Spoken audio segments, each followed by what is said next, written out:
Xullas yana eng ko'p beriladigan savollardan bittasi aka alpinist bo'lish uchun vesti farqi bormi, yoshda farqi bormi? Kimdir men 100 kiloman deydi, kimdir 80 kilodan oshiqman. Arqon necha kiloni ko'taradi deydi. Mana shu arqonlar firk ismi nima nomi esimdan chiqib qoldi. Xullas 10M razmeri mana shu arqonlar hammasi mana shu 1,5 tonnaga mo'ljallangan.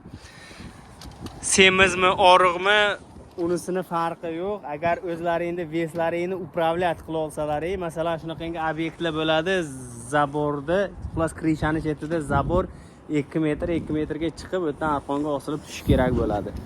Agar shunaqangi o'zlaringni xullas veslaringni ko'tarib, o'zlaringni upravlat qila olsalaring, bemalol ishlaslaring bo'ladi. Bas vesti ham, yoshda ham farqi yo'q. Lajaman 60 yoshdan katta odamlar bilan birga o'zim ishlaganman. Ichib olib ishlashardi.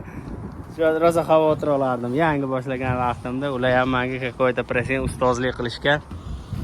Alloh shunaqangi odamlar bilan ishlasa o'shanaqa premyer olishi mumkin. Odamlar lustga ishlashni tavsiya bermayman. Mana shogird osilishni boshladi. Chetida mana bunaqangi protektor qo'yamiz, spesialniy derevyanniy, mana bu chetini ezmaslik uchun bu qoida qonuni bo'yicha. Bu shogird молодец, rolik qo'ygan, arqonni tortishga rolik yordam beradi. Uzun arqon bilan baland etajlarda ishlaganda arqon tortish og'ir bo'ladi, o'shani bir baravar yengillashtirib beradi rolik. Bu shogird hali ham protektor yasamadi o'ziga. Kallasiga bitta qo'yish kerak. Hozir osiladi, shunaqangi bitta ishlaymiz. Yana bitta savollardan ko'pi qizlar yozishadi. Qizlar ham alpinist bo'lsa bo'ladimi? Qizlar alpinist bo'lsa bo'ladi, конечно.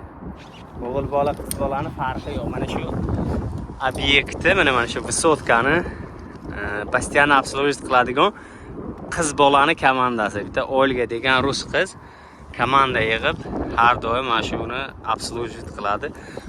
Hali uni komandasi bilan men birga ishlamadim. Xudo xolasa o'sha Olgani komandasi bilan birga ishlayotgan vaqtda syomka qilib ko'rsataman. O'sha vaqtga yetib kelsak, mana shogirdni tushish jarayoni. Mana bu svetilnik bo'lganligi uchun svetilnikning ichidan arqon o'tkaziladi. Telefoning qolib ketibdi. Alpinistlarda bu tez-tez bo'lib turadigan narsa, nimadir doim qolib ketadi. Para поворот. Tashlab yuboraymi? O'zing tashlaysan. Hozir olib beraman.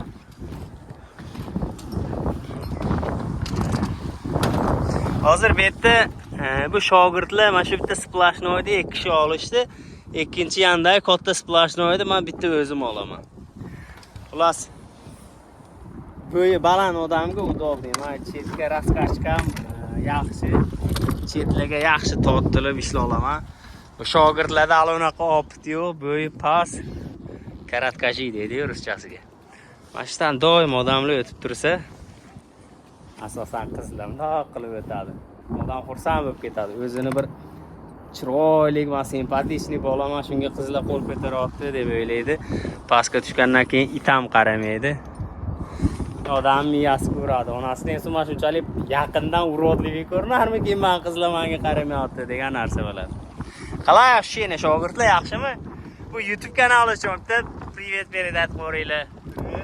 Bu shogird dinozavrlar davridan beri men bilan, bunisi yangi. Bundan keyin yoshi katta shogird olmayman. Bir xato qilsa mazza qilib so'kib ham bo'lmaydi. Yoshlar bo'lsa so'kiradi, qilib so'kiradi odam yoshlarni. Yana nima esingdan chiqdi? Bu shogirdni esidan chiqarish oddiy holat, hayron bo'lmaslik kerak, nimadir esdan chiqarsa. Purjinachini ko'rsat, strafovkini. Mana shu shubkasi golga tushib ketmasligi uchun shunaqa strafovkalar qilib olamiz. Bunisi undan ham zo'r. Men o'zimga yangi olganim uchun bu shogirdga eskisini berganman. Mana yangim mani. Meniki uzun 2 metrdan oshiqqa cho'ziladi. Xullas, like, подписка, поддержка qilib turinglar. Xudo xolasa foydali informatsiyalarni beraman. Hozir bekorchi ko'p gapirib yubordim. Nimadir qilib videoni cho'zsa, YouTube pul to'lar ekan. Mana yaxshi prasmotr yig'adimi? 5 minut bo'lsa o'chiraman. Ozgina qoldi. 5 minut bo'ldi.